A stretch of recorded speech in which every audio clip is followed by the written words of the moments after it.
time flies by far too quickly in Tenerife. We've got 4 days left, and we haven't been yet to maybe now my favourite part of the island. This is a part of the island where if someone recommends to me, where should I go in Tenerife?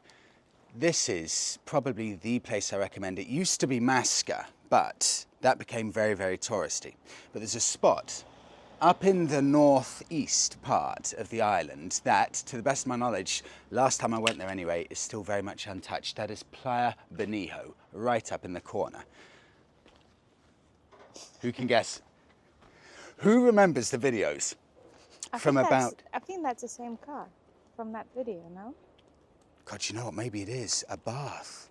Yeah, that's I've just seen the front. Auto Bianchi. Yeah, do you remember we left a note? Yeah, we left a note here on this car about 3 years ago saying if you'd be willing for us to do a little video on it, we would be over the moon. Monica had a great suggestion, and I'm going to do it. Put a letter through the letterbox and ask if I can rent the car for a day, because it just looks like an absolute joy to whiz around. Well, whiz up to Teide on that. That is just the most beautiful car to enjoy at Tenerife. And so I'm going to put a letter through the letterbox and ask, do you know what, these cars, these vehicles, cars, bikes, the everyday cars and bikes, they excite me more than, for example, a Ferrari in a dealership, because they're everyday cars here. They're just normal everyday cars. Cannot tell you how much it excites me. Letter through the letterbox tonight.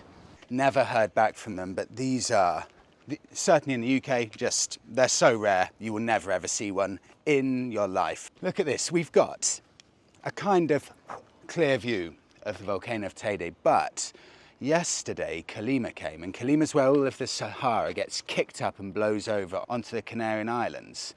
So this isn't cloud, this is a thin layer of Saharan dust and sand. A local will tell me if I've got that right, but that means that everything's covered in a bit of a mist, a bit of a shroud, and if it gets too bad, a lot of locals actually end up staying inside, shutting their windows, because it's not great for the lungs. Yeah, or wearing a mask. Or, yeah, that's a good point, people wear a mask as well. So, we're going to go El Medno, grab a coffee. We're going to drink the coffees in the car because we want to make sure we've got as much time as possible, because that is an hour and a quarter away.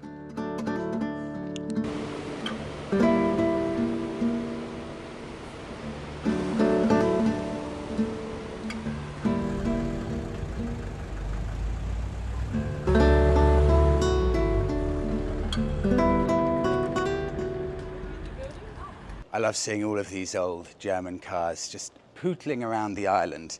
There is meant to be, someone told me, on the island that somewhere up in the north there's a selection of old German cars, BMWs, Mercedes, things like that. And in fact, in that collection of old German cars, there are a few of the old Nazi German cars, because although it's probably too far to say that the Canary Islands were allies with the Germans, the Nazis in World War II, they certainly were more accommodating than other European countries. For example, if you look back at history, you see photos of the Nazis in the Canaries during World War II. And interestingly, there is a theory, although, is it true or not, I don't know, that one of Hitler's last spots when he escaped, if you believe that he actually survived World War II, one of his last spots, he got to the Canary Islands before fleeing to Argentina.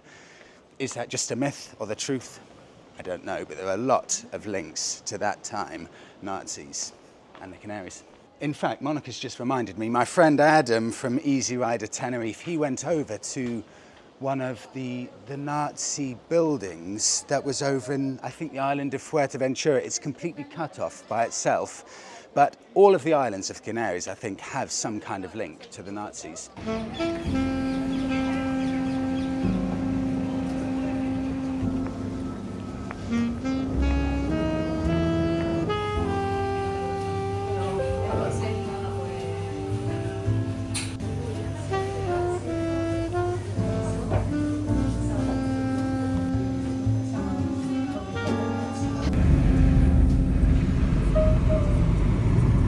3 years ago when we came to Tenerife, we saw that someone had bought, to the best of our knowledge, this land, and they came just with, I think, a Defender. And now look at what they've got. They've got a Defender, they've got a classic Toyota Land Cruiser, and they've got two of those old metal crates, and I think they're turning it into their very own kind of makeshift handmade plot of land with home. I love seeing stuff like that. There's so many interesting ways that people relocate to their dream island and think, right, how can I make this work? How can I make it a reality away from the norm? I find that stuff extremely inspiring.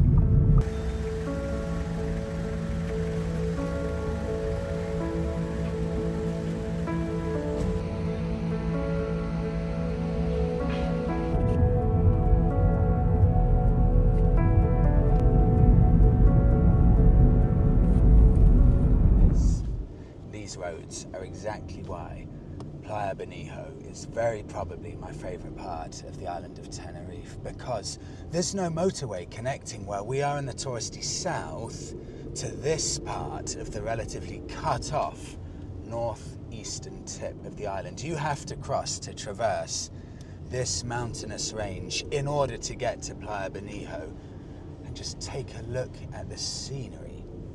And the road carved into the side of the cliffs. Racetrack smooth, but I'm sure this road and the exact route of the road has been fairly unchanged for a very long time, apart from that beautiful smooth surface. It adds so much to the feeling of event and adventure to be able to actually get to Playa Benijo, because it's an hour and a half of, especially the last 25%, pretty intense driving around these mountainous passes.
So we've made it to the north side of the island. You have to go through a tunnel and then finally make it over here. That's a good 30 minutes worth of driving on nothing but narrow switchbacks.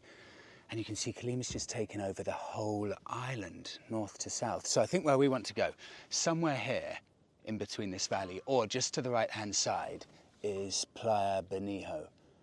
Take a look, I don't know if the camera will pick it up, some of these little houses just on the cliff faces there, just really rural agricultural houses, sometimes with just little hamlets, 1 or 2 houses and a bit of farming for fruit and vegetables. This one perched right up on top of that little cliff face there in red. 3 little doors to the side, all of them open, and then 2 white doors to the left-hand side. And to the right of that, there's a completely overgrown little house where vegetation has taken over it. Can you imagine how difficult it is to actually get to that house? I can't even see an obvious road that you would take. It must be nothing more than a gravel track leading all the way down here to the water's edge. I mean, just to get to the nearest supermarket, if you live here, it has to be at least 40 minutes, surely. But you can feel the difference here. Just the second you get to the north bit of the island, everything feels so much more untouched. And it feels like life is just carrying on the way it has done for decades here. It's a really unique experience.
This is why it's my favourite part of the island, even when it's got this moody nature with Kalima. It's got a rawness to it that I just absolutely love.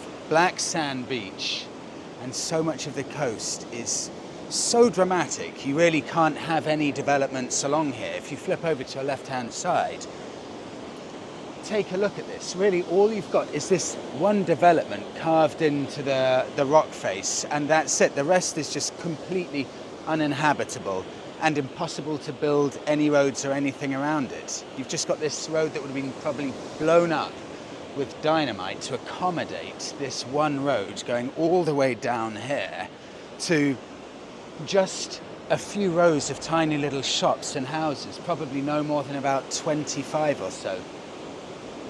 I remember from last time I came here, there are stories of pirates and conquistadors arriving at this beach and bringing to land barrels of alcohol, drink and other goodies, and then storing them and hiding them along these cliff faces here. You can feel that. You can just imagine as well, 500 years ago or so, the first Europeans to come here, arriving on the island of Tenerife, and it just being this completely new, untouched paradise. You can imagine just the sense of amazement when you would have pulled up on a big old wooden ship and seen all of this. My mind would have been blown.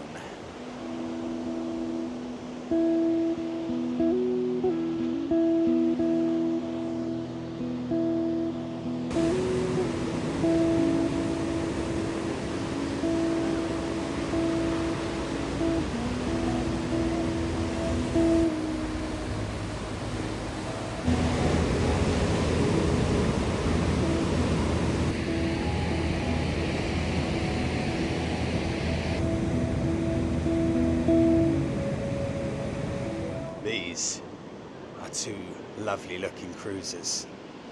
Honda, and that's from the Gran Canaria side of the Canaries. Harley Davidson with a Springer front end and fully loaded, so my guess is that they would have come over from one of the other islands and they're doing a bit of island hopping. Superb looking pair. That looks like a very rare model of Harley with that front end setup. I'd love to know if anyone has any idea roughly what year they think that Harley is. Let me know, because that is a glorious looking thing. It's definitely a biker spot, because I've seen, after seeing those two cruisers, a whole load of other riders. I wonder if they're also doing island hopping, but take a look at that. That's the Honda Valkyrie, I think 1800cc. Engine smooth as silk, and all of them look like they're fully pannied up and ready for some pretty big mile munching. Look at this one. And I think Honda Shadow there, I think, as well.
Yes. Close today. This is Casa Africa. What year is that being 40s. 40s. Wow. I've just spoken to the owner. This is a picture of exactly where La Ola restaurant is. Right here in the spot where we are now having lunch. Picture from 1956, and you can see the difference in it. I mean, it's never going to be really built up, but just these developments here, that's it. And this is an earlier picture from another side, and you can see the difference here from a big storm. There's this gap of water that ships used to be able to get around, and after the storm, when all the rocks were pushed towards the sea, there's no gap there now. And that's an exact date, definitely. 1956, this exact spot. So this is La Ola restaurant, right next to Playa Benijo. We waited, because this is so popular with such good reputation, 35 minutes for a seat here. It's open from 1 o'clock till 4 p.m, Monday to Friday only, but it's got an excellent reputation. The quality of food, we've been here once before, is stunning, and even the bread, even that, is homemade right here. Highly recommended. Get ready for a wait. I mean, there's been a constant queue here to come in, non-stop, but it's so, so worth it. This is a Canarian sweet milk cake. So translated to English, I think sweet milk is basically condensed milk, and the Canarians absolutely love condensed milk. This is the first time I've ever had this. I've never had this in probably over a year and a half, spending time in Tenerife.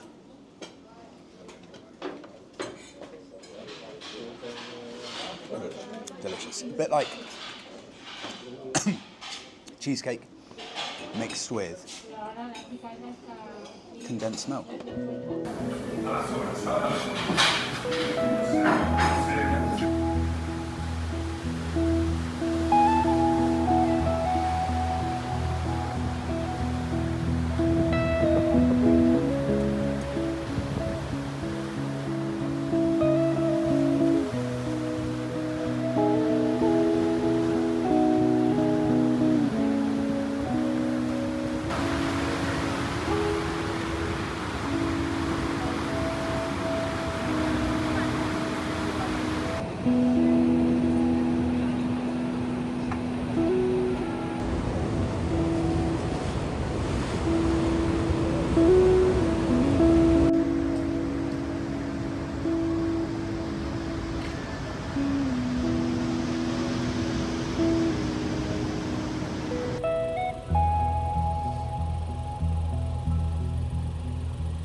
We're heading off to a couple of friends over in Los Gigantes, and we thought it would take about an hour to get there, but we've checked Google Maps and it's 2.5 hours to get there. So we've had to leave a little bit earlier than we hoped. But before we head off on the 2.5 hour drive, take a look at exactly where we've driven from. You see this road snaking all the way round and then U-turning back on itself right down to the sea. We've done all of that road. Can you imagine the engineering to actually do that? I feel like this is the kind of place that was probably initially cut off from the rest of the island of Tenerife just because it's so inaccessible. And behind me here, there's a tunnel that goes on for a couple of 100 meters, and that connects the north side of the island, which is where we are here, we're facing north, over to the south side of the island. I think they couldn't get over this final altitude here, so they decided to just tunnel through the final bit. What a spot.